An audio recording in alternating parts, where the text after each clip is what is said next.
True Vision Christian Community. I'm Pastor Cas, and I am the lead pastor. I'm Pastor Eric, and I'm the associate pastor. Thank you for joining us for today's encounter. You can connect with us online at truevisionlancaster.org and email us at tvcclancaster@gmail.com. Don't forget to like us on Facebook and follow us on Instagram at True Vision Lancaster. If you're on Twitter, TVCC Lancaster. And don't forget to subscribe to YouTube.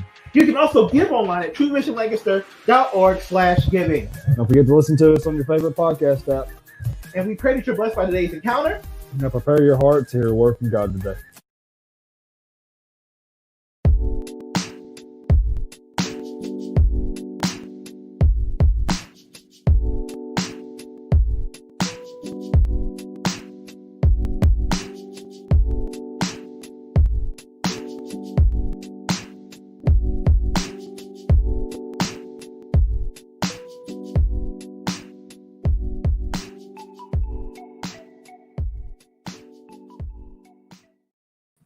Well, hello, family. How y'all doing? Welcome to Midweek Gathering. I'm Pastor Green. I'm the lead pastor of True Vision Christian Community. Again, welcome. Now, as you notice, the people my surroundings are a little bit different tonight. Those of y'all who've been with us since this whole thing began, you know what this space is. This is the basement. Woo. So I've rearranged some things. That's why you're seeing it this way.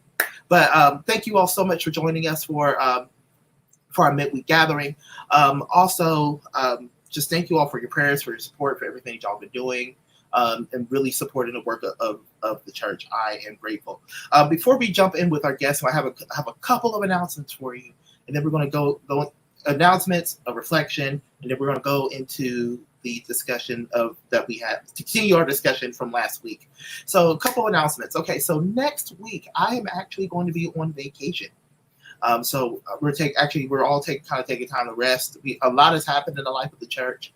So we're taking some time to rest, regroup, hear what God is saying for us to do in this season.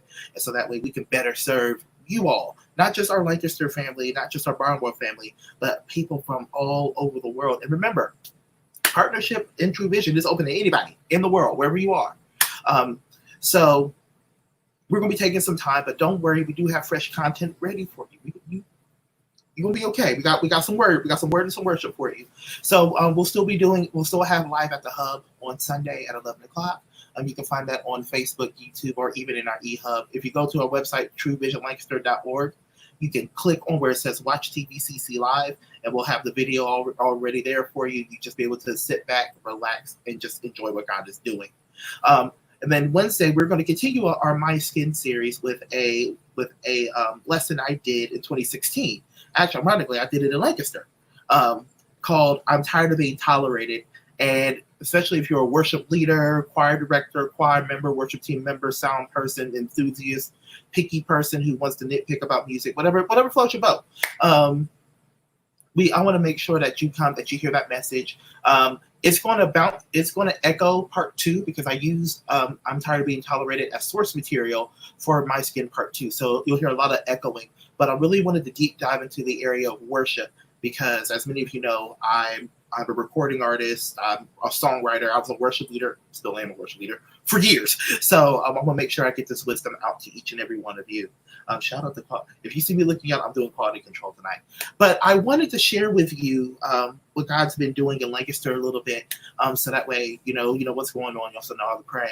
The Sunday before last, myself along with Pastor Josh Dexter were at a prayer meeting held by one of our larger churches. And we looked at each other and were like, we got to do something. I'm like, let's just release a joint statement. He's like, we need to do like a rally. So we did a rally. We did it Thursday, actually. And from glance, we probably had about 300 people come into the bandstand in the heart of Lancaster. It's actually walking distance from our offices. And we sang, each of us shared a word. And then, from there, it seemed like the floodgates opened. There are people, it blesses me to see so many people who are open to what God wants to do in this season. And I've been really thinking about this, that our theme for this year as True Vision is shift. Something's happening, ignite full throttle. I would have never pictured that we will be living in the season that we're in right now as a church and even as a city. Just to give you some insight on Lancaster, Lancaster is actually third whitest city in the country. I was floored. I knew we was somewhere in there, but I didn't know it was that. And there are a lot of inroads that are happening. There will be things coming down the pipe. I can't tell you what's happening right now because things are still in development. But God is using us and many others across this country as repairers of the breach. Isaiah 58 talks about we're called to be repairers of the breach. We're called to be bridge builders. And we have to build bridges between cultures, build bridges between ideologies, so that way God can get the glory out of what He wants to do in us and through us. But the things that are happening right now, and I was sharing with a couple of our guests before I got on, before we went live, about how George Floyd he's in the ground now. He has been buried.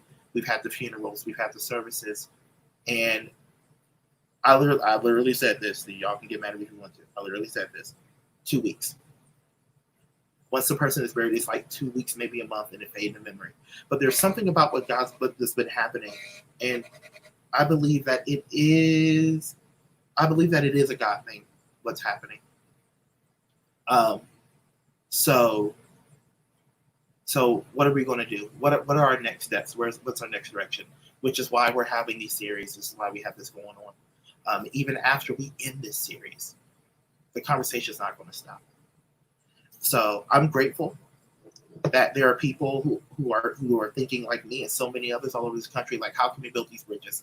And we were blessed with an amazing panel from last week, and everybody wanted to return. We have a couple people from last week who were unable to make the panel discussion for this week due to other engagements and weather.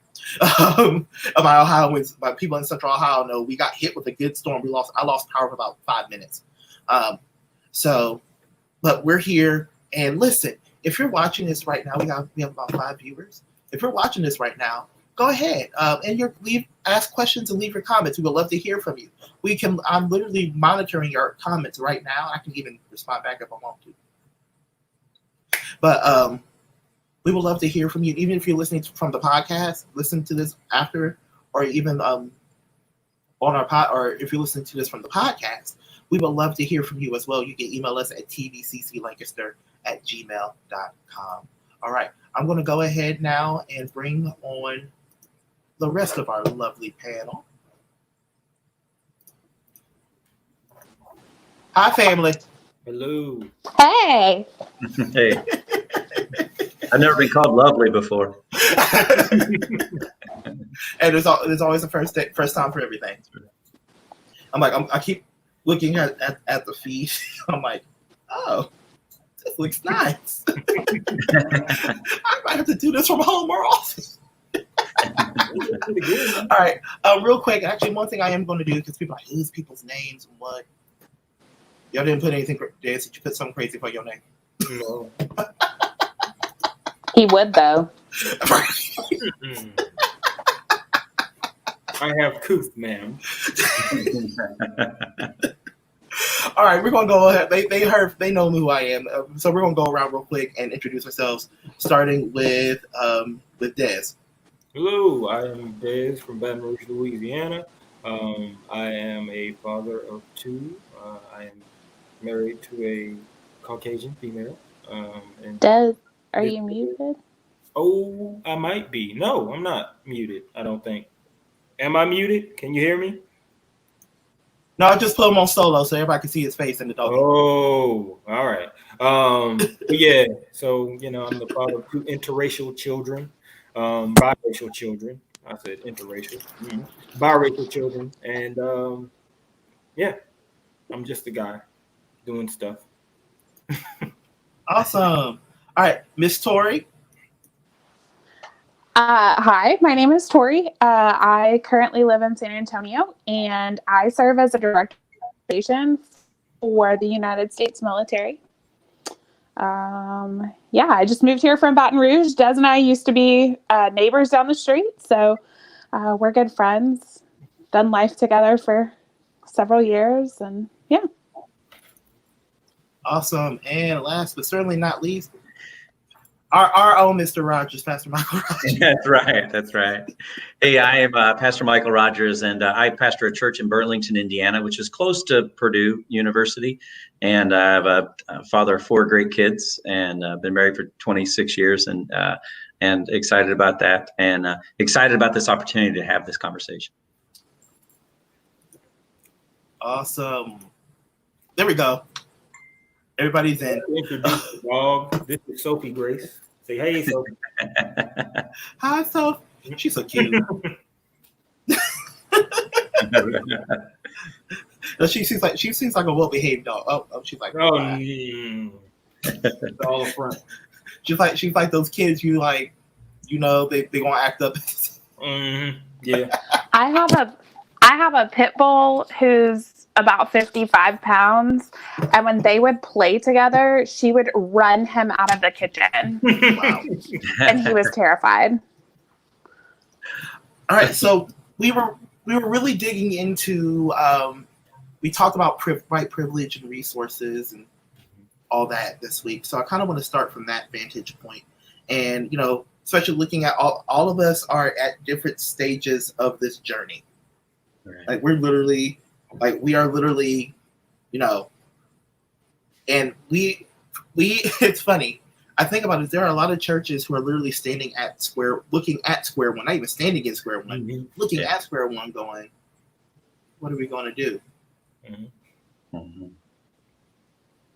So I really just, I think our focus tonight, we're going to start from the white privilege and that discussion, and and try to move it into some actionable steps. At least have that as we do that open discussion. Just to really dig into that a lot more. So my dear sweet brother pastor, Mike. Yes. How I know your congregation kind of mimics many of the congregations in my area, and we've seen some progression with the protests and things, and a lot of changes. How have you been able to navigate those changes with your congregation, and any wisdom or even wisdom you glean from other pastors on how to navigate? That's a great question, Cass, and can I just bow out with I don't know? No, I probably couldn't. Actually, I'll be honest with you. I think it's important how you and I met. I was looking for material and information because I knew we were in a watershed moment. This was important. We couldn't let this pass by. And I do an hour-long question and answer on Facebook on Tuesday nights, where people can ask me whatever they want. And with everything that was happening, I knew race was coming. I knew that we were going to have that conversation, and I knew I was not prepared, and I didn't even understand it. And so digging in, I found your first couple of sermons from My Skin, and I started realizing you did a great job of explaining the definitions of the different terms, and I started understanding better. And I would say anybody who's looking at square one, that's what it looks like. You can't just suppose you understand the whole situation yourself already. You've got to be looking for, as the leader of the church, whether you're a pastor or an elder or a deacon or a deaconess, a children's minister, wherever you are, if you are in a leadership at a church, you got to start asking the tough questions yourself. Because what I found is that as I've asked the tough questions and as I've started to go through this process, I'm a teacher by nature. So when people get around me, I'm like, hey, guess what I'm learning? And all of a sudden I'm having conversations. So we just, because of COVID, we went from one service to 2 services. And this Sunday in between the 2 services, I only have a half an hour. I had a 28-minute and 30-second conversation with some people about race. And then I had to run over to the stage and remember what sermon I was preaching. But what happened was my curiosity and my desire to understand and learn started to birth in other people the desire to understand and learn. So it's got to start at the top. It can't come from somebody who's walking into the staff's office and saying, hey, we need to talk about this. It has to come from the people who are really in responsibility for the church. That'd be the first thing. Then once that happens, then you just can't shy away. It's funny, and you guys can comment on this. I read an article from someone who basically said, white people stop calling and texting your one black friend and asking questions. So then I felt like that guy. So when Cass noticed that, hey, let's talk, I was like, okay, but am I that guy? And he said, oh no, there's a whole lot of guys like you. I don't have to be that guy. I'm one of those guys, so that works out better. But I think that we accidentally close off opportunities for conversation. So the first thing I did was text a friend of mine that I've known for years, and I said, hey, I need to go to a place where I can be taught and not judged. Is this the place? And he said, yes. And he's the one who really started me on the road where I could even find you, Pastor Cas, is answering questions and being honest about how he feels and what his experiences are. One of the great experiences, one of the things he told me about his experience was being in a parking lot, getting out of a car about the same time as a white person, closing the door. And as he's walking away from his car, he's a little bit later than the white person, and having the white person do the choo choo with their alarm, and him feeling like it was because they saw him get out of the car. And that's what really started to make me think. I never even thought that might be an issue for someone. And so all of those questions, all those things, we have to find a place where we can go and ask those questions and not be judged and really get educated. If you're scared to ask the question, you're never going to learn. But if you ask the question and you get shut down, you're also never going to learn. Being a male, African American male, it's a birthright. If I'm not willing to talk to people like you, Pastor Michael, then I am doing my sons, every young man that I coach, every young person I come into contact with as a teacher and a coach, a disservice, because you have more connections than I, Pastor Michael. Yeah. You have more in common with more people than I. And it's in my best interest, it's in the best interest of my children, to help you see that we live in worlds that, although they intersect, they are not the same. Right. They are parallel. Some of us can make our way to a more even playing field, but we have to be exceptional to do that. I actually had, I'm one of those social media warriors. I'm not for protesting. I'm not for standing in the Louisiana heat. I'm not for sweating. I'm only 185 pounds, man. I'm not trying to get down to 175. If I protest too much, I look like I'm sick. I'll be in a bad way. So I don't do much of that. But at every opportunity that I have, I try to intercept ignorance. Yes. And it's hard, bro. Yeah. So y'all know it's hard because some people are so unaware of their ignorance that, when you tell them that they are ignorant on something, they get defensive. And instead of talking about the issues, now you're saying all lives matter. Now you're saying blue lives matter. When all you're doing is deflecting from the actual issue, and now what can we talk about? Right.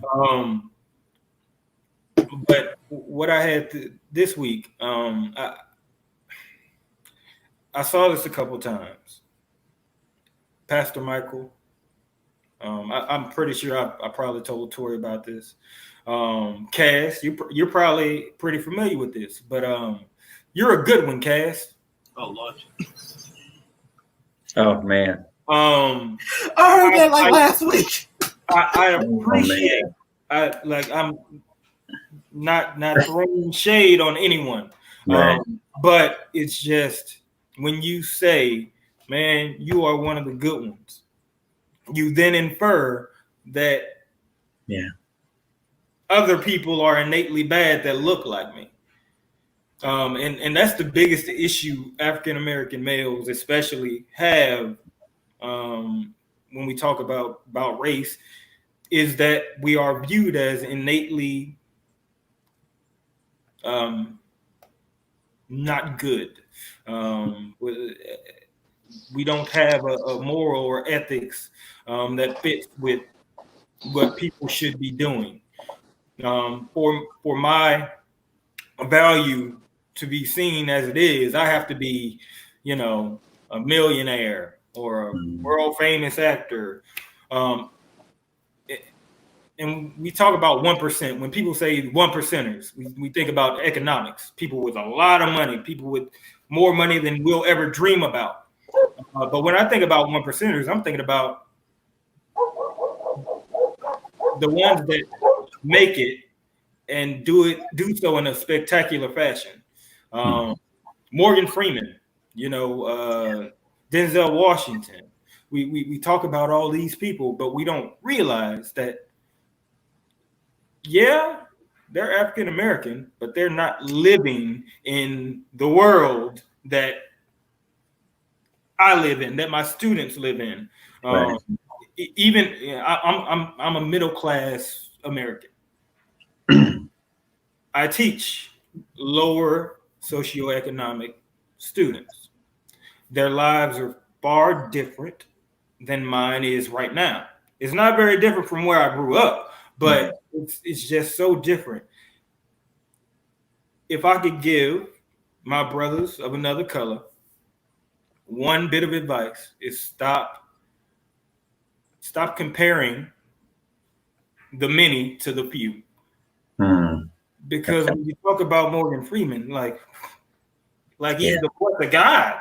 Like, why? How are you gonna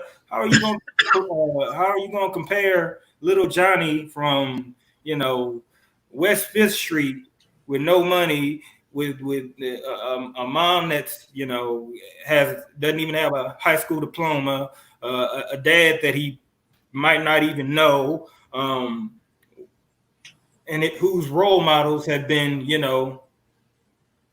the local rapper that just so happens to do things that are illegal to make a lot of money and has jewelry and has these things. You can't do that. You like that would be like me comparing you, Pastor Michael, to to Donald Trump. I can't compare. I knew you were going there. Who called it? Who called the comparison? Right. And if I ever did compare you to Donald Trump, like, people would look at me stupid. Yeah. But it's done to us all the time. We have to change the narrative. Every African American does not have the same experience, but every African American has experience being African American in America, and it's for somebody that doesn't have to deal with that. You will never know. So I was at Target. I actually wrote a post about it. I was at Target. I was checking out. I had 3 items. A woman in front of me, she went grocery shopping. She had a basket full. She had started checking out way before me. We finished up at about the same time. At one point, while she was checking out, like, she glanced and then she saw me, and I saw her body posture. She had a physical reaction to seeing me, and it didn't end there. So I finished checking out. I'm about to leave the store. She finishes just about the same time. She grabs her basket. She literally starts jogging or running towards the exit.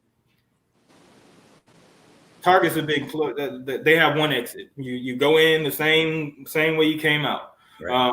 And that it's been that way since the COVID response has started.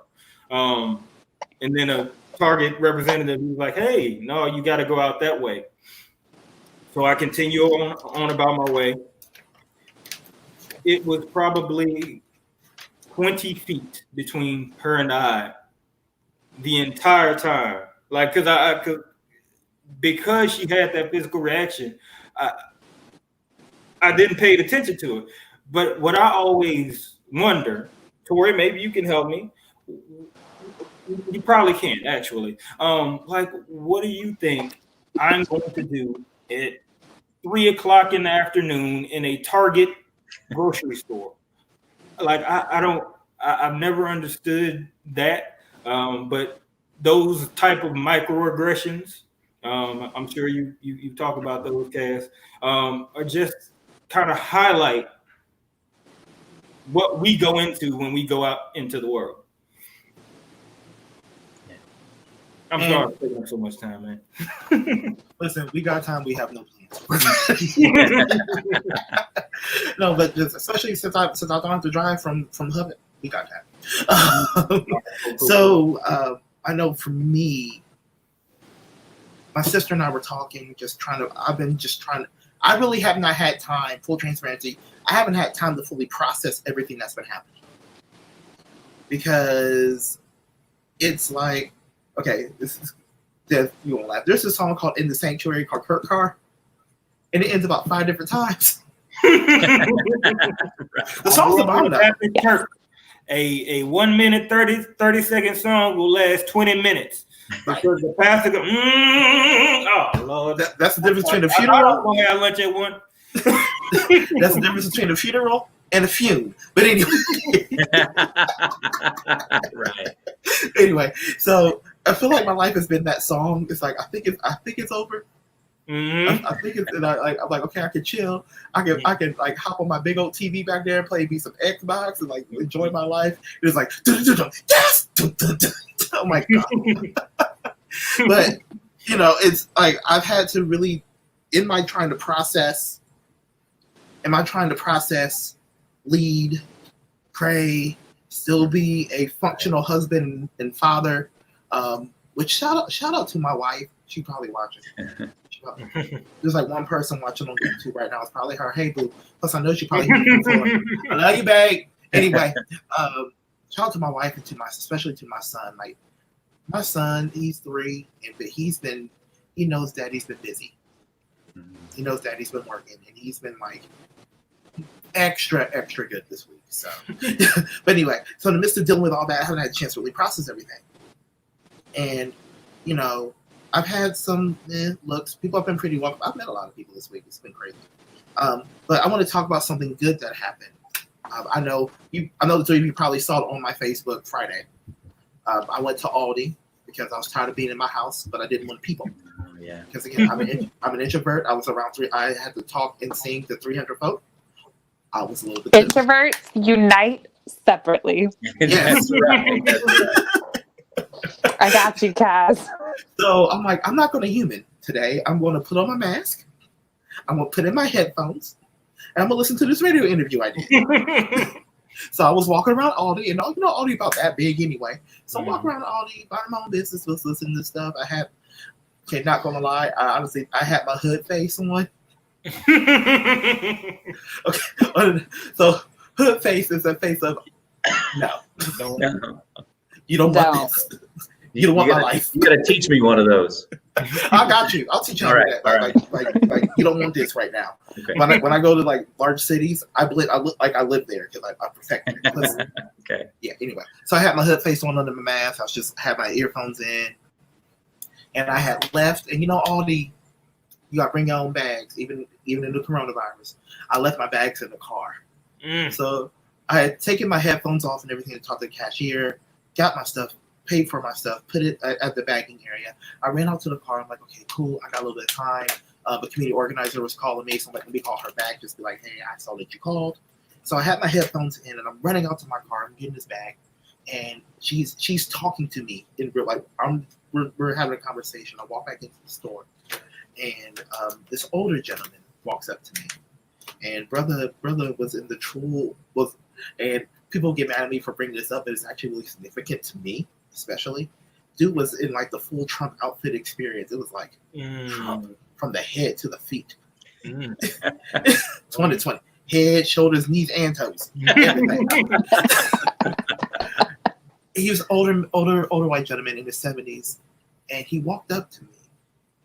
I'm not sure if he was at the rally or not, because I was trying not to people. Mm-hmm. But he tapped me on my arm, and I heard the Holy Spirit say, "Take off an earphone and hear what he has to say." So, activists is community advocates in one ear. He's in the other. And he looked at me and was like, "I'm sorry for what my people have done to your people." That's huge. I about fell out in the stove. I was in the phone. I was like, I still have to listen to this phone call. But he just said, I just said thank you. Yeah.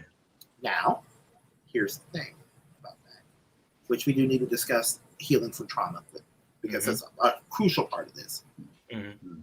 I've had people like, oh my gosh, I happened to Lancaster, because I've lived in the city for 3.5 years. I've been in and out of Lancaster since I was 16 years old doing stuff. I never in my life would have thought that would have happened, ever. Mm-hmm. I was telling my wife, she's like, share that. I shared it.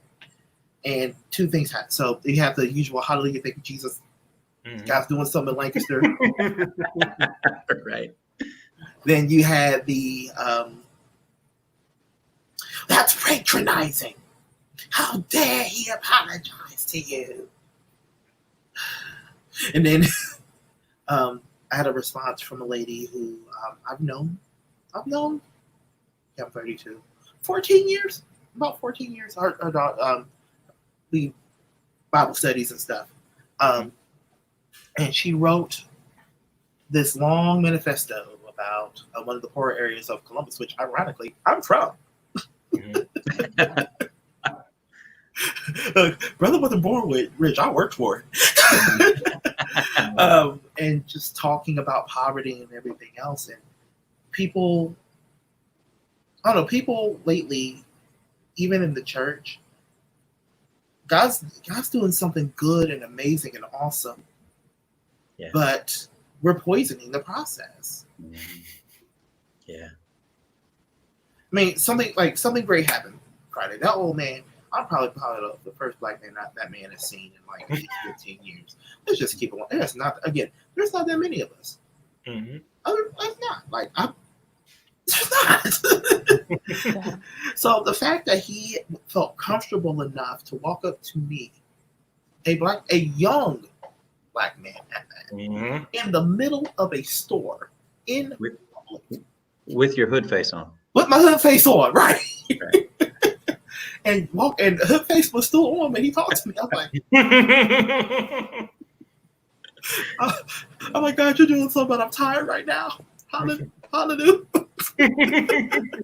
But we have to part of the healing process, and I'm saying this as a black man, there's a whole lot of trauma that has come with everything that's happened.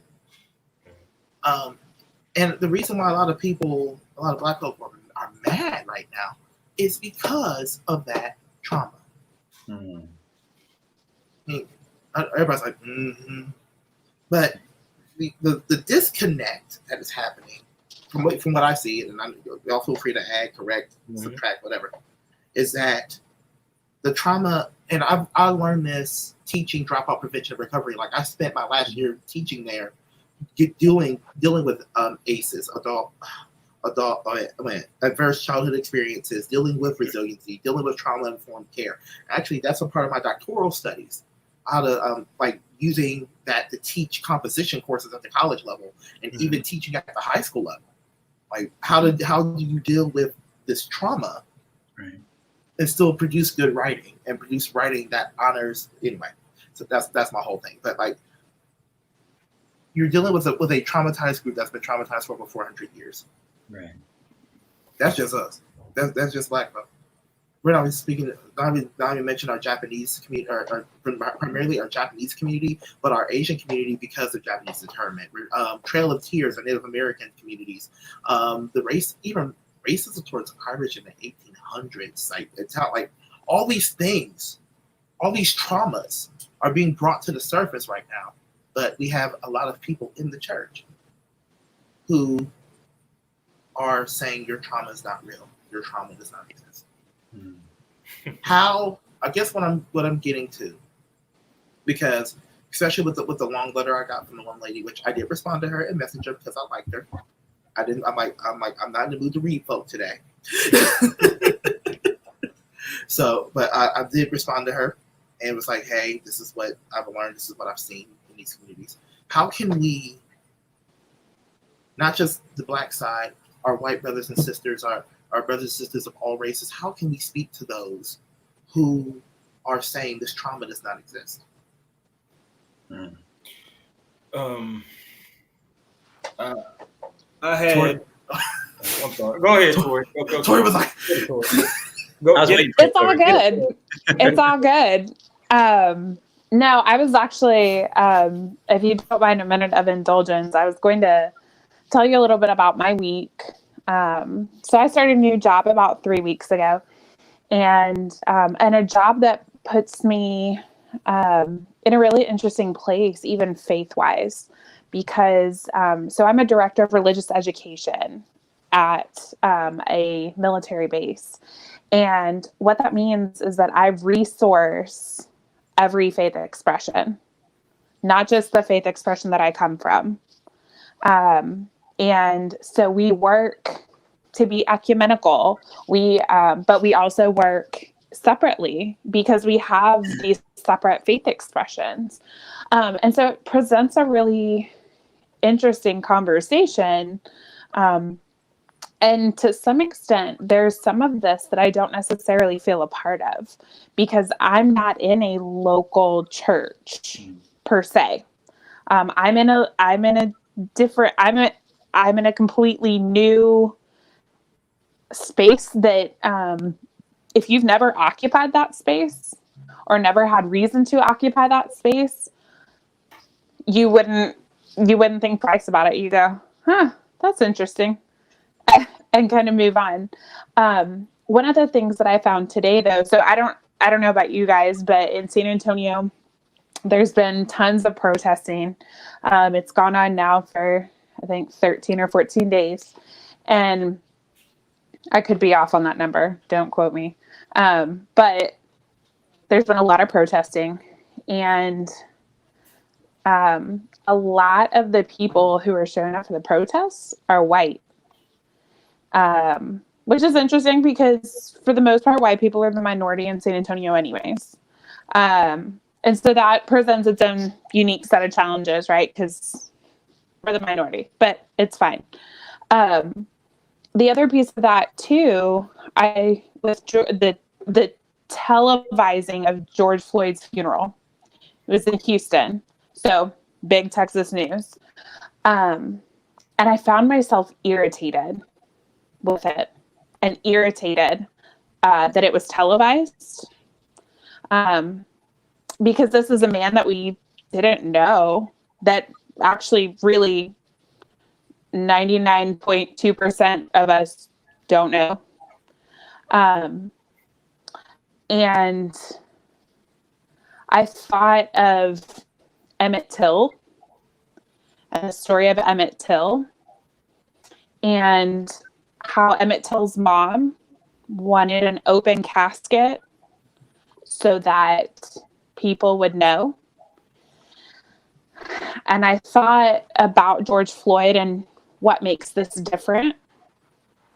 Not to make light of that at all. But I found myself angry with the white folks who have decided to join the conversation in ignorance as bandwagon protesters. And I don't know that I would say that it was just white folk. I honestly, I think that there's some black folk who are bandwagon protesters as well.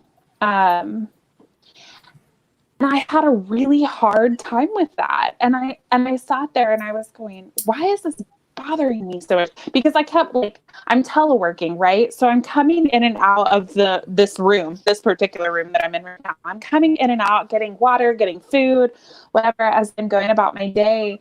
And the TV was on, and it's just been filled. I mean, there's not new news right now, other than let's release more. And then I started seeing things on my social media feed about basically all these things that are being released that could be considered propaganda. And the beginning of that conversation. And so a white friend of mine, who's a youth pastor in Baton Rouge, he and I were talking back and forth this week. And I said, one of the things, I'm a musician at heart. I have a degree in worship. That was my first part of my career. And so I said, when I'm looking at responses, I'm looking at it through the lens of music. And I came across a song like in my how sometimes you go back through your iTunes, like you're like, I haven't seen that song in about since I started my iTunes account. That was such a great song, right?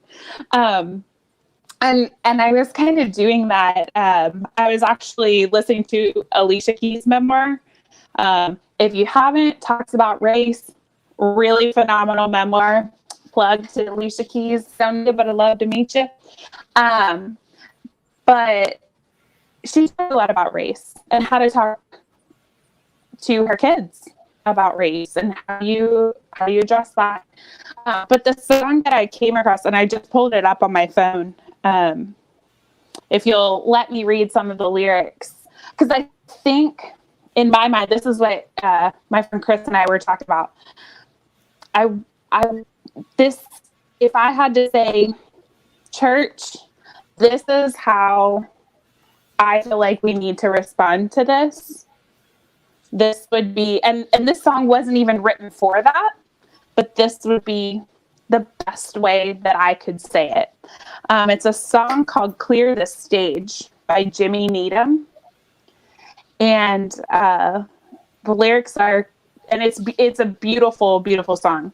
Clear the stage and set the sound and lights ablaze. If that's the measure you must take to crush the idols. Jerk the pews and all the decorations too until the congregation's few, then have revival. Tell your friends that this is where the party ends. Until you're broken for your sins, you can't be social. Seek the Lord and wait for what he has in store and know that great is your reward. So just be hopeful. And then it's because you can sing all you want to and still get it wrong because worship is more than a song. And then the second verse, take a break from all the plans that you have made and sit at home alone and wait for God to whisper. Beg him please to open up his mouth and speak and pray for real upon your knees until they blister. Shine the light on every corner of your life until the pride and lust and lies are in the open. Then read the word and put to test the things you've heard until your heart and soul are stirred and rocked and broken. And then the last verse is, basically it goes through and it's anything I put before my God is an idol. Anything I want with all my heart is an idol. And anything I can't stop thinking of is an idol. And anything that I give all my love is an idol. Because I can sing all I want to and still get it wrong because worship is more than a song. And I thought about that. I thought about that a lot over the last week because what pastor realistically is going to clear the stage? And I mean, like I said, this song was written, I don't even know what year it was written. It was written a while back. And a lot of it was written for talking about the, hymns versus contemporary Christian music, and we can all joke and laugh about it, but it's still that argument's very much alive and well. But the idea that we would clear the stage until we're broken, the idea that we would say, you know what, we got to do some serious soul searching, and we got to spend time on our knees with God. How many pastors are going to take that leap, are going to say, we are going to clear the stage, and it's going to start today, and we're going to do it as a congregation, and we're going to walk through this together. If there are congregation members of mine who are now going, oh no, what's Michael going to do on Sunday now? Because you were right, sister. You were dead on. Because I'm literally saying like that. That's a whole word. Okay, I feel like you got more to say, but go ahead. I don't. I mean, it just, even sitting here reading these lyrics, right? Like, I serve in a different capacity now. I don't serve in the local church anymore. And I mean, almost every time I've read or sung those lyrics, I get choked up. Mm-hmm. Because I know where I fall short in that, and even today, as I was feeling myself get angry about all of the bandwagoners, I was like, what is your deal? Why are you so angry about this? You should not be salty about this. Not in the way that you are. Maybe you should, but like, why are you salty about this? And it's because I don't think that I will ever lose my heart for the local church, even though that's not the capacity in which I serve right now, because God has called me to serve in a different capacity. But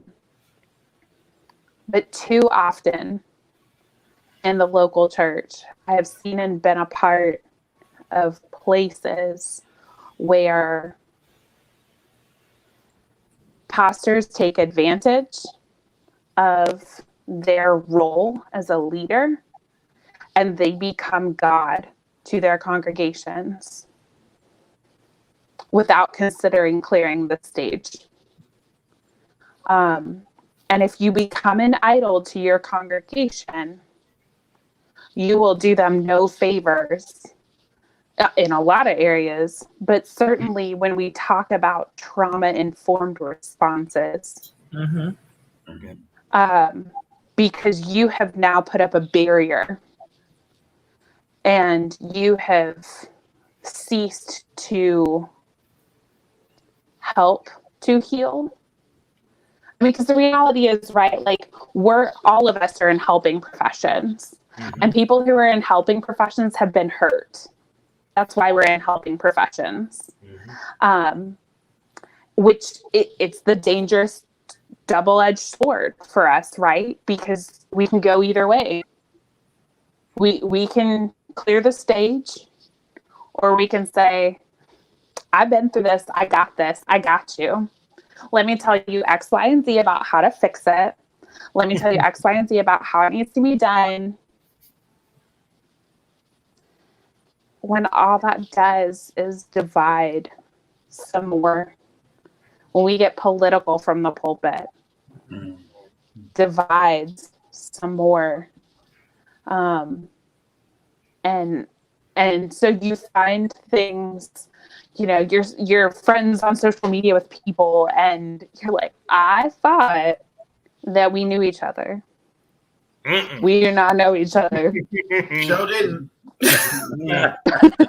Show didn't when that Trump post popped up. I learned that. Yeah. But then you also have the responsibility. I mean, as church, Cass, I love what you said earlier. If I can go back to like the very beginning when you were talking to your congregation, we weren't even really talking yet. You said, "Hey guys, I'm going to be gone next week. I'm going to go on vacation. Because we're human. We serve, but we are very, very human. And so often there's an expectation that we are going to sacrifice our families and ourselves on the altar of God and on the altar of the church. And we can't do that with this anymore. We cannot continue to sacrifice Black men and Black women for the sake of the cause, for the sake of the conversation, for the sake of, but side note, good on you for taking vacation. Because holy hell, this shit is hard. Mm-hmm. And there's no other, I'm sorry, if you can bleep me out later. There's just no, I mean, it's hard. And it's hard on both sides. It's hard for you guys. It's hard for me and Michael. It's hard as we sit here and talk. Because I found myself angry about George Floyd's funeral. And going, what is wrong with me? Why am I angry about a man's funeral who I don't even know? Isn't he allowed to have a funeral? Good gracious. And yes, the answer is yes. The answer is I needed to check myself. I think what might be bothering you, because I was thinking about this in the car on my way back home. It's the word weight. Like you said, Cass, 400. I'm not good at that. Like you said, Cass, it's been 450 years. Americans of African descent have waited for a long time. And over time, you ignore a problem, it grows, right? It grows in prominence, it grows in stature, it grows in effect. And I think the weight, WEIGHT, has gotten to a point where even for those bandwagoners like that you were talking about, Tori, like it's become, holy crap, y'all were saying this, 50 years ago, but now I get this, I get it, kinda. Now tell me what have I missed? We can't get angry at people for their ignorance. Right. We can't. But what we can do, if they're willing to learn, if they're truly willing to learn, is be there and be their sounding boards. I was over here taking notes. And I'm mad because you shouldn't have to be. That's what makes me so angry about it. You shouldn't have to be the sounding board. You shouldn't have to be the sounding board for your white friends. To be honest, thank you for taking that role. And I'm so sorry for all of us white people. It's not just white people, though. Sorry, if he's not the sounding board, who is? Not Donald Trump. Not right. Not somebody on the other side. Who do we? Y'all gonna get me yelled at.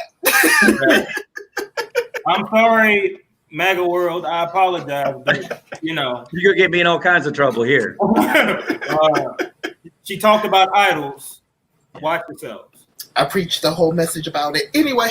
And you're right, Michael. You're right, because if they don't step up like they have been, specifically talking about Cass and Des, if you guys don't step up like you have been and open up conversations, you're right.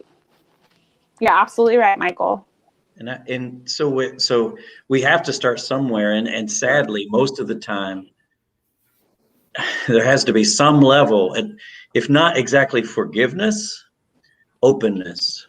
Right. So that the conversation can go on. It's like, and I understand the feeling in some respects, because there's some, as a pastor, it's hard to you probably understand this, and I bet Cass does too, and Des, you may be in that situation too. It's hard to know who your friends are in the Western church today, because what you say and do can and will be used against you in the court of law of church. And so it is frustrating to me sometimes, because people want to tell me that if I need to have friends, you should have friends. But the friends that I've had over the course of my 15 years of ministry largely have ended up using what they knew about me against me. And I get to decide then. Does that mean I'm going to no longer have friends? Or does that mean that I'm going to say, okay, I am the next person that comes along, I'm going to treat them for who they are, not for how the others treated me in the past. And there has to be a connection there. And sadly, when it comes to the conversation of race, most white people are just getting awakened. They're just going, oh, wait a minute, there's a problem? And I this happens as a change agent in the church. I'll come along and I say, we need to do this and we'll grow. And they say, well, we don't know if we really need to do that. And 6 months later, I'll be saying, if we did this, we would have grown. Right. And they're like, well, I hear what you're saying, but it's too late now. Right. And 6 months later, I say, we could still do this and we grow. At some point, they go, Michael, it's like you just said that I know you've been saying this since you got here, but it sounds like you just said that for the first time, and I actually hear you. Well, if I get frustrated and I say, well, too bad then, too late, I'm not doing it now. Right. I've missed my opportunity that came along because of all the work I did from the beginning. Right. So this is a chance for my Black brothers and sisters, all the work you've done over the last 50 years, especially, to help us to understand. We just now woke up and went, oh, you have something to say. Please say it. Please say it. Please say it a lot. Please say it to everybody you know. Please don't let anybody shut you up. Please say it. And it's funny, I was fussing. I've been fussing all week. I'm literally like, I don't know this. But one of the guys who actually used to go to our church, we're still cool. People leave my church and we still, well, for the most part, we still cool. But he's been helping us out with a couple of things. And he looked at me, he's like, you've been preaching about this stuff since the church started. Wow. 3 years. Wow. 3 years. Amen. And literally, our church will grow. Then I start stepping on toes and start talking about stuff like this. I was talking about, they'll make idols out of things. I was called a false prophet because I pretty much broke down you can't have God in an Asherah pole. Tori, I will send you the message. You gonna throw something at me. If you ever meet me, you gonna throw something at me. It was a whole word, and I preached that word to literally my wife, my son, and one of our former elders. I'll send it. It's fire. The word's fire. But I've been screaming this for 3 years. Actually, longer than that. But when I was at Judah as minister of music, they let me preach once a year. Twice as I was lucky. Did you get a holiday? I always got the noonday service for Good Friday or 4th of July, the obscure holidays that they're like, we're going to put the youth pastor up there because we actually want to be gone, but we're not stupid enough to give her a high holy day. Race. That's an old pastor trick for everybody. Yeah, I didn't get a Sunday morning service until after I left the church. Yeah. They called me in to do the church, the 15th church anniversary. So I'm like, I'll send you that message too because it's fine. But I would preach my evening services, and there's actually the message I'm preaching. The previously recorded experience on Sunday actually one of the messages I preached at Judah in 2014. And God was like, go in the cookbook, pull it back out, preach it again. Yeah. Because it was speaking. There's another message called Beautiful. I gotta send y'all these because they're good. Mm-hmm. This is me hooping and hollering and frothing at the mouth and all that stuff. So, Oh yeah, I'll hoop a little bit. I can a little hoop in. But looking at all these, I've been saying this for years. God's been using me to say this for years, and now it's like, oh, it's 2020. Oh, now I want to listen. Okay, all right. We got a couple of questions. Yay, questions! We love questions, and we get off topic. Clearly, we all do ministry. No, but the thing is, we're on topic and we're off topic at the same time. See, the purpose of teaching, I do this. My class it's true. My class is today we're going to talk about nouns, and then we're talking about Nicki Minaj, and we come back to nouns for a little bit. All right. So Denise Gooding Savage. Hi, Denise. Glad hopefully you're still watching. This has been sitting here for 40 minutes. So, what is trauma? We got you, Denise. We got you, Denise. Wave at us. Let us know. No, you're still here. What is trauma-informed responses? What is trauma-informed responses? Who wants to take it? Captain or captain? Yeah, okay. Go ahead. Go ahead, mister. I'm working on this for my doctorate. Look. I'm here for it.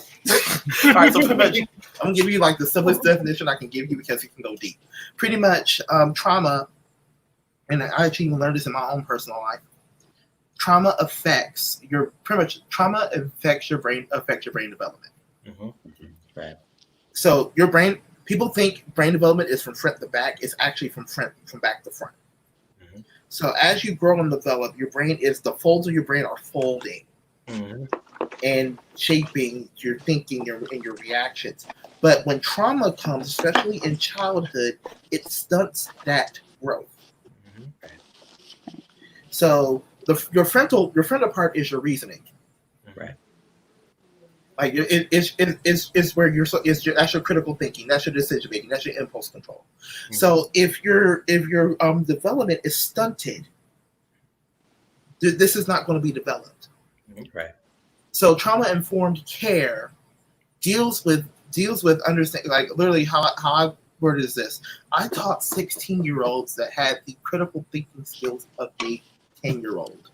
Right. And the impulse control of probably my toddler son, who we're teaching how to control his anger because he's a spicy little burrito.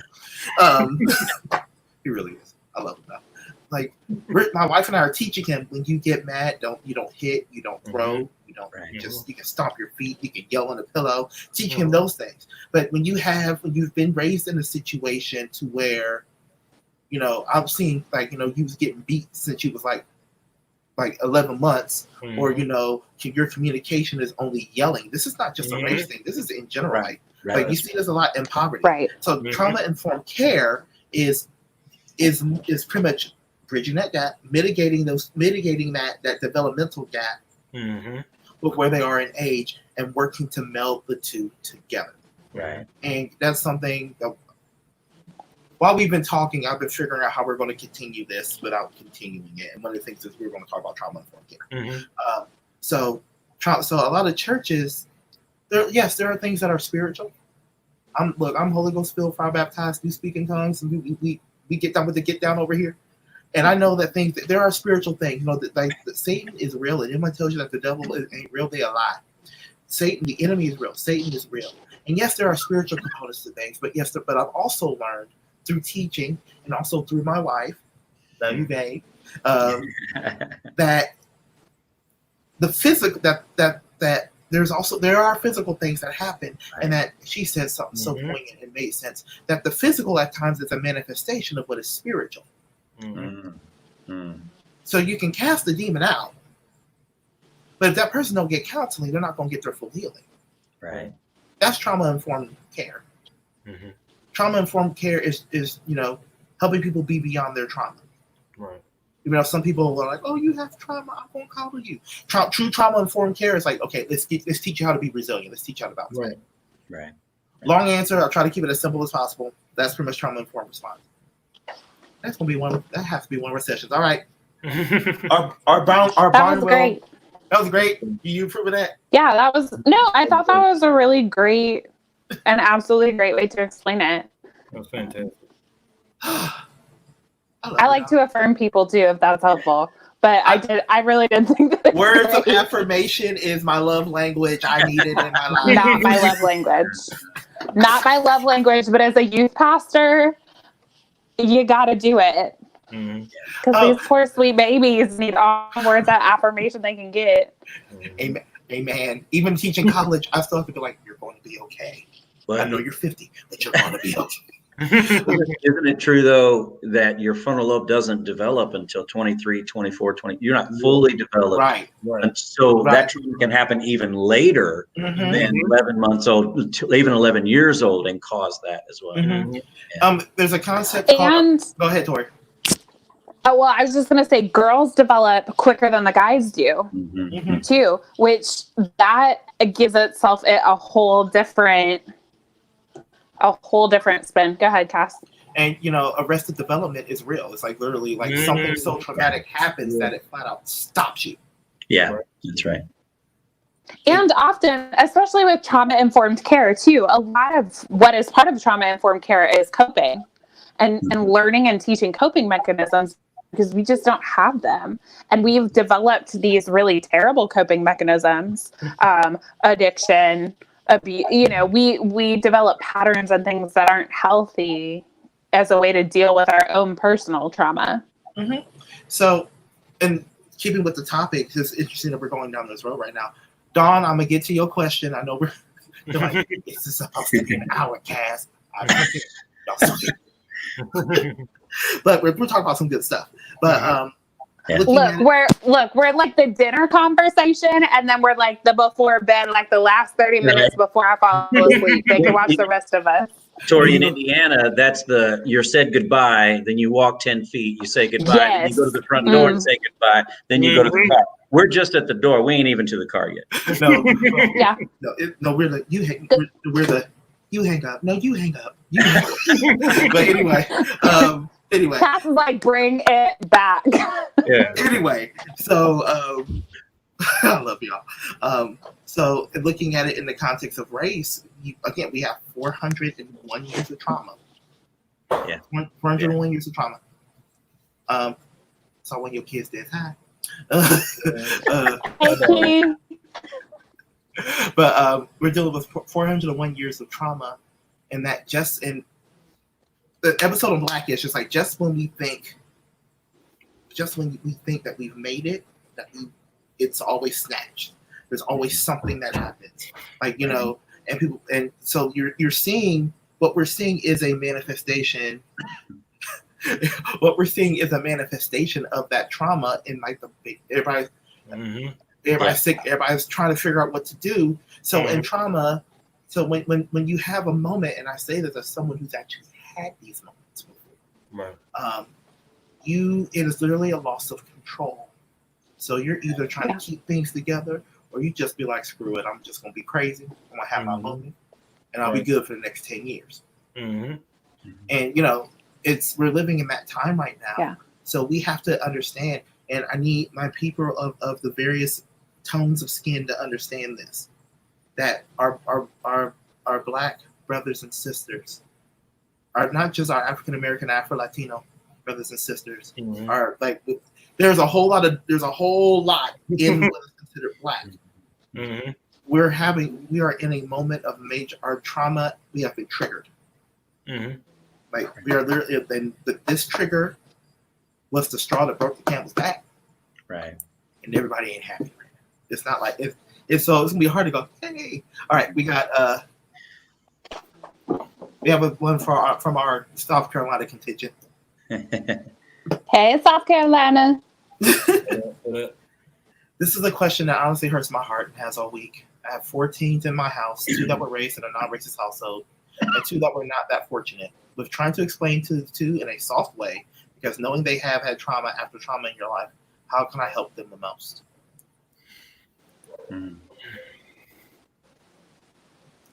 First, my heart. That's rough. Like I teach at an inner city school, and I deal with that like on the daily. What you were talking about, 16-year-olds with the coping mechanisms and outbursts of 5 and 6-year-olds. Right. And it's, I have to remind myself, hey, they've gone through something and they haven't been given the tools to deal with it. As far as your two kids, talk about their trauma and try to relate it to the trauma of others. Because I've learned something recently, like empathy can be learned. It's not something that it is learned. It's not something everybody's, naturally gifted with. And you kind of have to nurture that and try to get the kids to understand, oh, I understand that you were beaten, but these people were literally taken from their home, brought to another place, told what to do, told not to learn, told they weren't good enough repeatedly, over and over and over and over again, and made to do things that you never dream about or even think about. Now relate that to your trauma. Relate that to that time that mommy did this or daddy did that, and try to kind of merge it. Try to have them think about it from another perspective or someone else's perspective, because that's what's lacking for most. Is what I've seen. That's what's lacking for most. I just can't wrap my head around it. Right. Stop trying to wrap your head around it and think about how you would feel if that happened to you. What would your reaction be? How would you cope? How would you deal with that 10, 15, 20 years down the road? How do you think that would affect you? And when you get them to critically think, because as teachers, that's what we want. That's what we want. That's right. Critically think, please. Always think about the why. Always start with the why. Don't try it. The facts are cool, but why did that happen? I have a scientific mind. I've always been that way. I want to know. Like I need to be able to think about things rationally and logically, and I have to have that information. For people that aren't wired like me, they see a problem, they say, "Man, that sucks. Ain't my problem."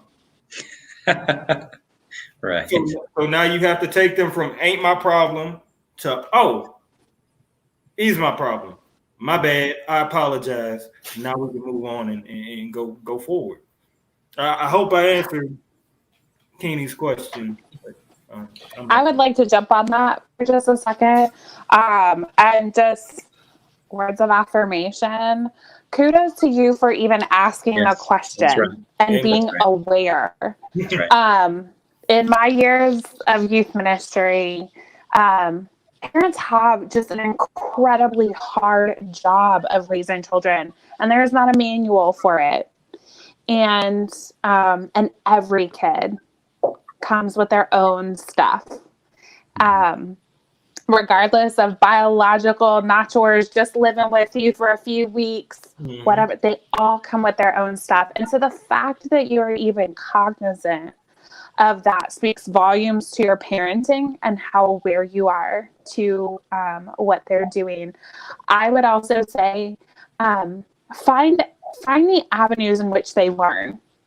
If you've got a kid who's super into movies, or like you all love movies, watch movies like The Hate U Give, McFarlane USA, Just Mercy. I don't know how old your kids are, so obviously that depends. But find those things. There's tons. 13th is a Netflix documentary that I think every human and child should have to watch. Not like child, but that I think everybody should watch. And but find ways for a conversation, and don't be afraid to just ask. Just ask them. They're way smarter than we ever give them credit for. especially in the church, we do a really terrible job of including teenagers. It's really an atrocity to God, frankly. But I could get on my soapbox about it. I still get salty about it, if you can't tell. But teenagers are incredible. I don't know if you guys out there and sisters out there are places where that's different. Yes, absolutely. If you didn't see it, there was a great news article that came out this week. The protests in Nashville were organized by 10 high school girls. I saw that. The protests in Nashville, high schoolers. The protests in Baton Rouge, high schoolers. They know. They understand. And so don't be afraid to talk to them. Don't be afraid to ask them questions. And don't be afraid to stand beside them, even if you don't understand. That was a good answer.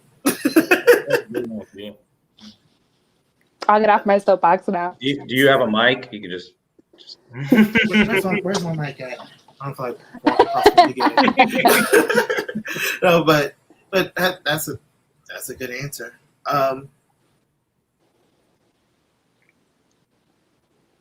I'll show you what her response was. Also, Denise, shout out to thank you, Denise, for watching. Denise said thank you. She was watching. She heard it. Yay! This is what we got. Thank you all. We've had painful discussions this week. My triple giant has been great with them seeing another side. Her, I love her son. Like, that's my buddy. Like, literally. Keep it up, mama. Mm-hmm. Yeah. And keep it up. That's the sowing of the seed, right? Like, I can tell you as a youth pastor, our responsibility was always to sow the seeds, and we never got to see the fruit. Like, it is so rare as a youth pastor when you start with them that you ever get to see the fruit. You send them off at the age of 18 to go to college, and you're like, the sweet little baby. Oh my gosh, are they really going to be okay? Are we sure we did everything? You know, but that's our responsibility. Our responsibility is always to lay the seed. God never promises that we'll get to see the fruit from that seed. He promises that he'll be faithful. Mm-hmm. Yeah. And it may not be us, and we have to be okay with not being God, because we're not the saviors. We have to be okay with not saving them, but be okay with laying the seed and doing God's work and trusting that God is going to use somebody else, right, just like us, or maybe not just like us. That's okay too. But God is going to provide moments in their life to experience him. And we have to be okay with that. Right. It's the hardest part about ministry. Whether you work for a church or not, you're ministering to people. That's the hardest part about ministry. Is we don't always see the results. And we are people who went instant gratification. Yeah. Right? Like we want to be like, yes, you got it. I love this. Yeah, I want to be known that as is not Holy how God Church. works. What's happening now? And that's just not how God works. Yeah. Praise him. That is not how it works. Because good gracious, what kind of people would we be? Right. That makes me a little nervous. You actually, Tori, you got an amen from my wife. All right. Hey. Sorry, I got up on my soapbox again. I do that sometimes. No, I just get going. I'm like, oh, she is watching. Hi, babe. Okay, so this is also. Can you count? Like, this is my plug for sweet baby Jesus. More adults in the church need to step up and be part of the youth ministry. Can I just say that? Please. Please. Yeah, Des is. Des is one of my awesome folks. But please step in and be a part. Guys, if I can tell you anything, I had a bus driver at one of my churches. He was awesome. Y'all, he was like 77. And he was like, I just want to drive the kids wherever y'all need to go. He went on mission trips with us. He drove us all around. He loved driving the bus. You are not too old to serve with the teenagers. Get it together. Listen, Okay, good. I'm going to get off my soapbox. as a husband of a youth pastor, and, like, I did youth ministry for years. You're right. Like, really, I know this is sidebar. They need voices, right? Like, when I was youth pastor in Baton Rouge, I had this incredible team. So Des was a teacher. His wife works in insurance. I had a guy who works, he does cybersecurity for the government and worked with the cyber sex crimes unit. And so he would always talk to them about technology. I had a guy who was blind, who just loved being with the kids. I had, Sunday school teachers who didn't have children in the youth ministry. We had tons of folks who loved our kids, and I knew that I could walk up and say, please, please, please, can you come talk to them? Can you come be a part? Can you come teach them? And it was rare that I got a no. But that's unusual. That's unusual as a whole, but teenagers need us and we need them. We need them just as much as they need us. We need to learn from them just as much as they do from us. Actually, probably we need to learn from them more than they need to learn from us. Okay, I promise I'm done. I'm off my soapbox now that I've wasted like all the time. Sorry. No, you're good. We have one more comment. I've been trying to read. I'm like, should we talk about it? Should we not talk about it? So I'm going to post it. I'm going to post it. I'm like, the person who posted it, can you give us some clarity on, I know she gave us a little bit of clarity. Could you give us a little bit more clarity so that way we know how to best answer your question? This will be our last question of the night, y'all, because it is like almost 10 o'clock my time. Tori took up all your time. Oh no, it's all good. It's all good. I just get to sit here, but like I love Wednesdays because I don't have to talk. I just sit here. All right. So Lacey Marie Cruey. I'm like I had someone. She's calling me out because she's coming from my church. Okay.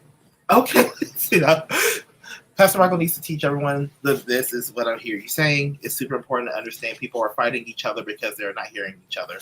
Trauma, I believe that we can't take away any trauma. The way things affect everyone is different. No one is more than the other. Then she clarified what I mean by feelings in the person's trauma.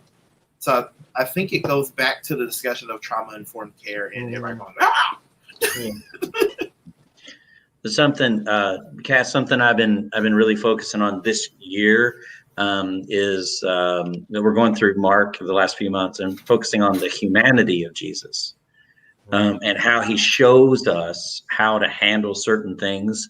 And so when it comes to listening to people, the thing that Jesus did the most was before he answered anything, he asked more questions. Mm-hmm.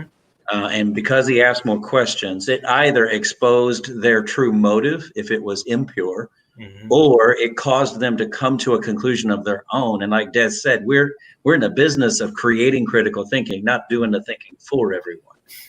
And so we need to do that. When a person's had trauma and their feelings are their own, but there are proven ways that we can help people through that. But the place to start there is with questions. I really think that we spend most of our time developing answers when we have communication. And what we need to do is pause and really listen to what's being said, and then really I'm a big fan of the paraphrase. Okay, what I hear you saying is this. Is that right? Is that wrong? Did I miss it some? You have the right to correct me. I'm not trying to offend you, but this is what I heard. And then when I get the response back, and if I can ask, if they know they've been heard, it helps. And then I can speak deeper into whatever trauma that is. But this is my soapbox. Tori got hers. Okay. To say that the get it, Michael, get it. Okay. To say that the people that Jesus removed demons from were just people who had mental illnesses cheapens mental illness and cheapens what Jesus did. He had a spiritual warfare with a powerful entity and he won.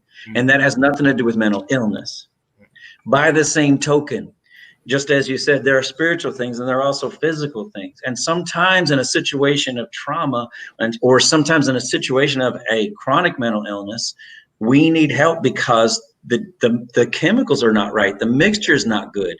And if we as a church say, you know what, it doesn't matter. If you just had more faith, you could lick this thing. And our bipolar brother goes out and does something crazy, that's on us. So that's not a demon. And it's also not unfaithful to take the medicine. And we've got to find a way to come alongside what we know now. God has blessed us with people who figured out things about our brains and about our bodies. If somebody had lung cancer and they were taking medicine for it, we wouldn't say, well, if you had more faith, you wouldn't take the medicine. So why do we do that for people's brains? So instead, I told you it's my soapbox. Instead, what we do keep going, bud. I'm here for it. Okay, is really fully, truly understand the science behind what we've already learned about our bodies and support that with spiritual things. But that also means there's sometimes I don't have the right letters behind my name to help somebody. And I got to be, as a pastor, I got to say, I'm going to pray for you and I'm going to be for you here when you come back. But you need help I can't give. Let me help you find someone to help you. And then when you get that worked out, let's come back and let's sit down and let's talk, because there are still spiritual elements in what's happening. So in doing that, you have someone who's had trauma. You're actually showing them that there is a holistic way of approaching what they have experienced, and they're validated. They don't feel crazy. They don't feel faithless. They feel like there's hope. And isn't that what the church is supposed to do? Amen.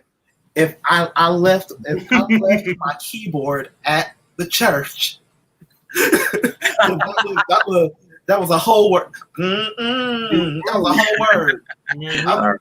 I felt that in my belly. That was a whole word. I can't hoop though, so you gotta teach me how to do it. Can I jump in? Go ahead.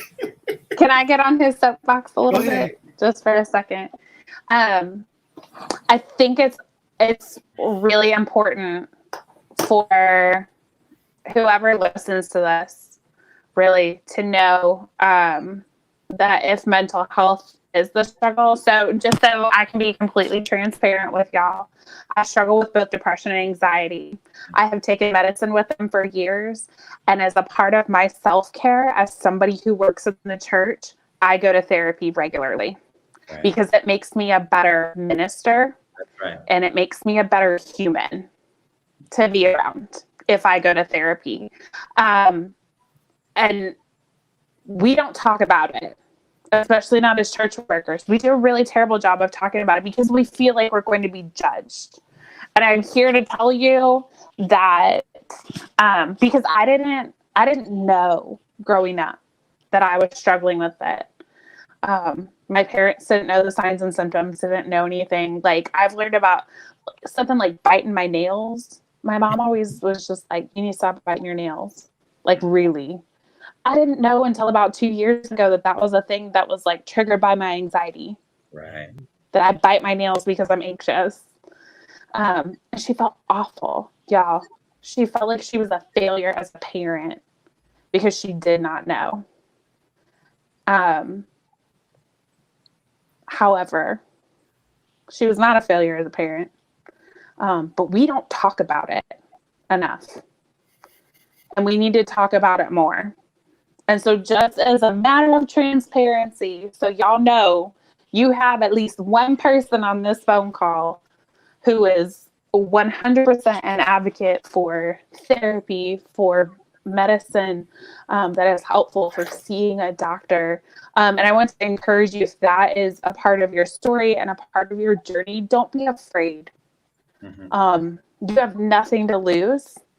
And those in your circle who would say anything negative about you trying to help yourself shouldn't be in your circle anyways. Yeah.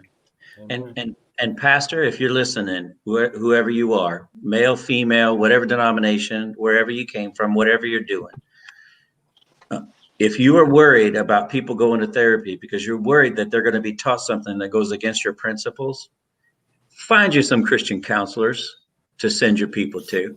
And stop making that an excuse for not engaging your people. Put them in a place where they get a chance to really understand what it means to have faith in their universe, because it's different than yours.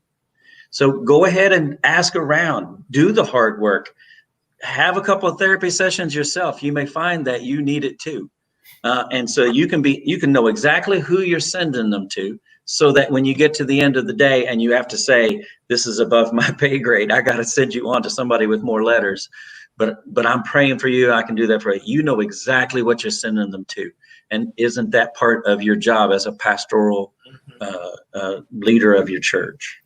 I'm going to share some. Youth and go ahead. Go ahead, Tori. Just real quick, youth and children's pastors, the same goes for you. Yeah. You absolutely should have a list, and you need to know where the line is, where you can no longer help a child or counsel a child. And you need to have a list and be able to sit down with a parent and say, I can walk with you, but I can't be the sole person, and you need more help than I can give you. You as a children's pastor and a youth pastor have to have that in your cultural toolkit when you come to a church. But pastors say you need further guidance. Don't tell them you need more help. I'm dumb. Okay, but with me, I'm the first one. I just talked to somebody. They're like, well, the Lord is going to mess it. Well, I believe that God is a healer. I have seen miracles happen. I mean, God's used me to perform. I've seen it. I know it's a thing.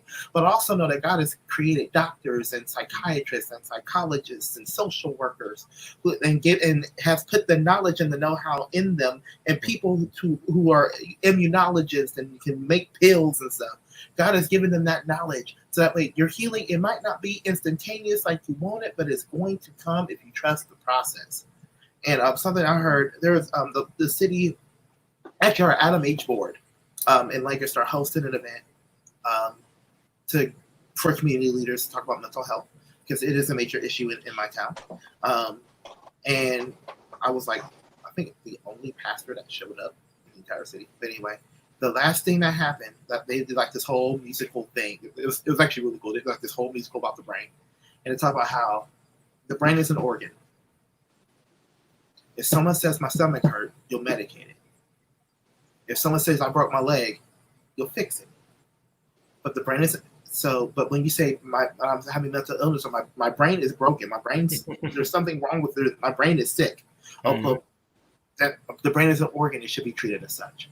And even with stuff going on right now, because we're seeing the first wave of the protests, mm-hmm. but there's a second wave coming of the trauma. Mm-hmm. See, so we have to be equipped, and I hope Bishop Bellinger is watching this right now, because he's been screaming this for Bishop H. Eugene Bellinger. Look it up. He's been screaming this for years. So if y'all watching, y'all know I might send this to Bishop Bellinger to say watch the last half of it. But dealing with the first half was good too. The first half was good too, but he's gonna love the second half. Because he's been all about mental health in the church, especially since the fact that pastors have been dying. Pastors have been dying. And this what's happening now, especially in the African American community, because we don't want to even take our diabetes medication. What makes you think we're going to take us all off?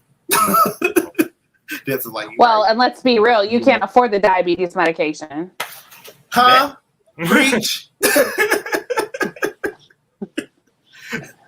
just throwing that out there. You did not lie on that, but but there is, but the trauma is coming, and the thing is, we swept it under the rug so much. There's a lump in the rug. Now we have to deal with it. Right. And I think one of the things in the church is that we have to be bridges for mental health and all that this is going to entail. This is not going to get fixed overnight.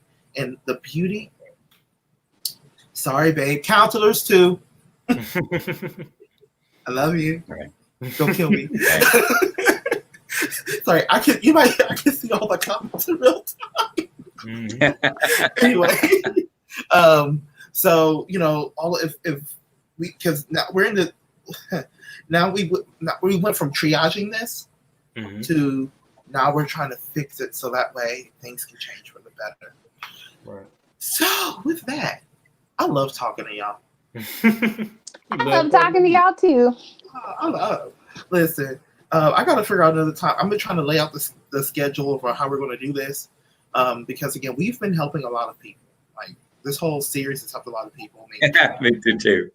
I know Pastor Michael and I would not have met had I not gone with my greater instincts of I'm not gonna do this. But God said you're gonna do this. Mm-hmm. And just this has been a major help for a lot of people. So thank you so much for your time. Mm-hmm. I know that, and this is not the last time we're going to get together. Give it a couple weeks, and we're doing this. Let's see how things shake for next. It's like watching COVID. Mm-hmm. Let's see what happens in the next 2 weeks. Oh man! So, where can people find y'all? That's the biggest thing. I know a lot of people have been watching in and out, going, where can we find? Where? How can I get in contact with people? So, how can they find you? Go ahead. We'll go in reverse order. So, Pastor Michael, you go first. Tell the people how they can find you. Our website is Burlington, BURLINGTON, Burlington FCC for Faith Church of Christ.com is our website. If you go on to Facebook and you look for pages, we're Faith Church of Christ. If you put facebook.com/Faith Church of Christ, capitalizing the FC and C, you'll be able to find us there. But however you can, if there's a question you have that I haven't answered or that you would like to talk to me about, please give me a call. The church number is 765-566-3614. All right. Let's see. All right, Des, how can we find you? Well, I'm on social media. On Facebook, I am Dezzy, DEZZY.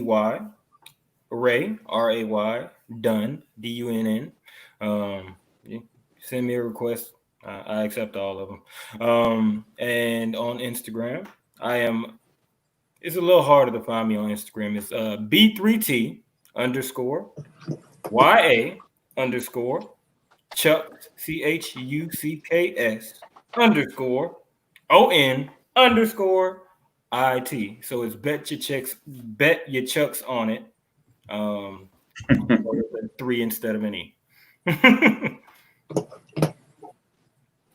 Did you have to do the you cannot identify me because I'm a teacher type? No, I'm just extra. That's all be honest. See, this why we friends. All right, Tori, how can the people find you? Okay, so I am the person who kind of my social media, etc., is a little bit more hidden because of what I do. But you can find me on Facebook. My name is just Tori Mick, MICK is my last name. You can find me on Instagram, same thing. It's at Tori Mick, all one word. It's really great when you have an uncommon name because nobody takes it like for your email or anything like that. I do have a Twitter, but I don't really use it.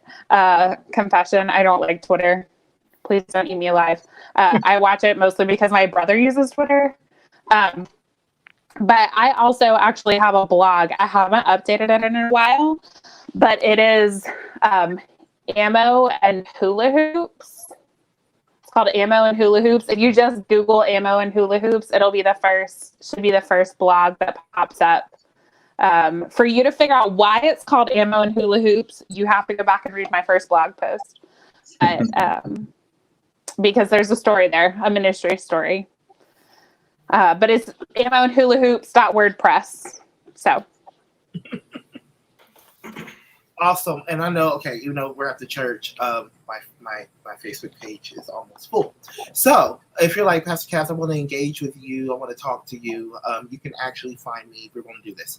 You can find me on Facebook, search Casanova Green -CG Create. If you type in Casanova Green, you'll see my personal page, and then you'll see when it says Casanova Green CG Create LLC. Like that page, message me there. Because I do check my messages, by the way. Or also message me through True Vision social media, Facebook, Instagram, Twitter. Facebook, Instagram is True Vision Lancaster. Twitter is TVCC Lancaster. We don't really use it that much, but we do check it. If you want to just get to me, especially pastors right now. By the way, next week I'm on vacation, so if you message me next week, you will not hear it. You will not hear it. Amen. Amen. Amen. Good. Amen. Good. Take your vacation. Turn your phone off. And okay, Let the man vacation. Okay, I think my wife probably heard you say that. It's like, yes. But, I'm not apologizing for that. Hey, keep me accountable. But I can't. Your phone's gonna be off. But you can also reach out to me at cgcreate.online. That is my personal ministry page as well as our True Vision stuff.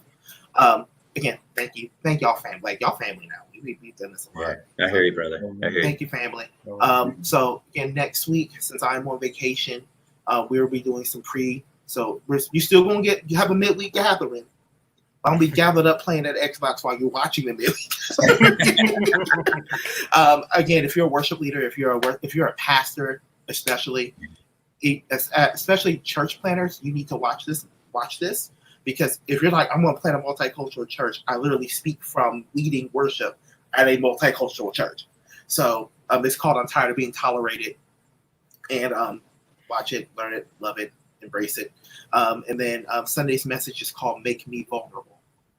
And then it's a whole word. I was preaching it like, yeah, you ain't preaching, you're meddling. Struggle's real, man. Listen, it's a whole word. It's a whole word. So we love you all. Thank you for watching. This will be posted, and I'm not believing that because we keep it real up in True Vision. So if they want to get mad, oh well, it is what it is. My mom will be real proud that I only used one. If that counts. I'm gonna have my assistant pastor and my executive pastor going. I'm like, don't even try it. But thank you all so much. But thank you all so much for joining us, and I will see you live in 2 weeks. But in the meantime, go in peace, knowing that you're loved. God bless you. Yes. Amen. Bye, guys. Bye.